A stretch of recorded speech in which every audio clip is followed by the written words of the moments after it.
जानवरों के 3 ऐसे बच्चे जो अपनी माँ को कभी नहीं देख पाते। और क्या आपको पता है कि सांप के बच्चे कैसे पैदा होते हैं? और आखिर क्यों तितलियां कछुए के आंसू पीती है? तो चलिए जानते हैं। Number 1, scorpion. दोस्तों, एक मादा बिच्छू अपने बच्चों को अपनी पीठ के ऊपर रखती है, जिसके कारण वह सही से चल भी नहीं पाती और बच्चे भी नीचे नहीं उतर सकते क्योंकि इनकी आंखें नहीं खुली होती और यह बहुत ही छोटे होते हैं। और इसी वजह से भूख लगने पर सारे बच्चे अपनी माँ को ही धीरे धीरे खाना शुरू कर देते हैं, जिस कारण ये कभी भी अपनी माँ को नहीं देख पाते। Number 2, sea turtle.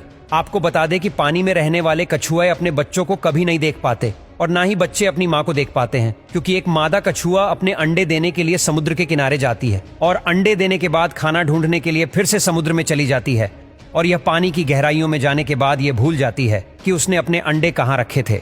Number 3, octopus. दोस्तों, ऑक्टोपस पानी में रहने वाला बहुत ही शांत जीव है जो कि समुद्र की असीम गहराइयों में रहना पसंद करता है। आपको बता दें कि एक मादा ऑक्टोपस एक बार में करीब 70 से 80 हजार अंडे देती है और ये अपने अंडों की देखभाल करने के लिए एक ही जगह पर बैठी रहती है। पर दुख की बात तो यह है कि अंडों से बच्चे निकलने से पहले ही भूख के कारण मादा ऑक्टोपस की मौत हो जाती है। और दोस्तों, क्या आपको पता है कि सांप के बच्चे कैसे पैदा होते हैं? अगर नहीं तो चलिए जानते हैं। दरअसल इस दुनिया में जितने भी सांपों की प्रजातियां मौजूद है, वह सभी एक ही प्रोसेस से बच्चों को जन्म नहीं देते। एक सांप किस तरह अपने बच्चों को जन्म देगी वो उसकी प्रजाति पर डिपेंड करता है कि वो ओवीपोरस है या फिर वीवीपोरस या फिर ओवोवीवीपोरस, क्योंकि जो ओवीपोरस सांप होते हैं वह अंडे देते हैं और उनके बच्चों को ही पूरी मेहनत करके उन अंडों से बाहर निकलना पड़ता है।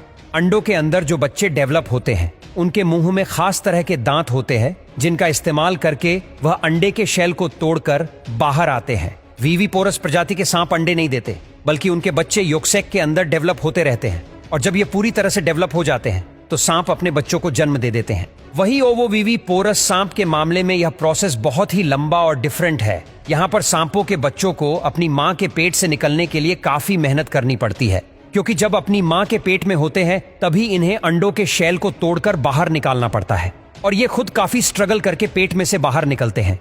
नंबर 5, क्या आपको पता है कि अमेज़न के घने जंगल में पाए जाने वाली तितलियां कछुए के आंसू पीती है और ये कछुए के आंसू को इतना ज्यादा पसंद करती है कि कई सारी तितलियां झुंड में कछुए के सिर पर मंडराती रहती हैं। दरअसल कछुए के आंसू में सोडियम पाया जाता है, जिसमें भारी मात्रा में नमक होता है जो हर जीवों के लिए बहुत जरूरी होता है। वही अमेज़न जंगल में रहकर तितलियां जो भी आहार लेती है उसमें उन्हें सोडियम नहीं मिल पाता, जिस कारण वह अपने शरीर में सोडियम की जरूरत को पूरा करने के लिए कछुए के आंसुओं को पीती है। दरअसल वैज्ञानिकों का मानना है कि कछुए दूसरे जीवों की तरह यूरिन के जरिए एक्स्ट्रा नमक को बाहर नहीं निकाल पाते, लेकिन इनके आंसुओं के जरिए इनका एक्स्ट्रा नमक बॉडी से बाहर निकल आता है और इसीलिए तितलियां जब इनके आंसू पीती है तो इन्हें कोई दिक्कत नहीं होती, बल्कि इससे इनके आंखों की सफाई हो जाती है।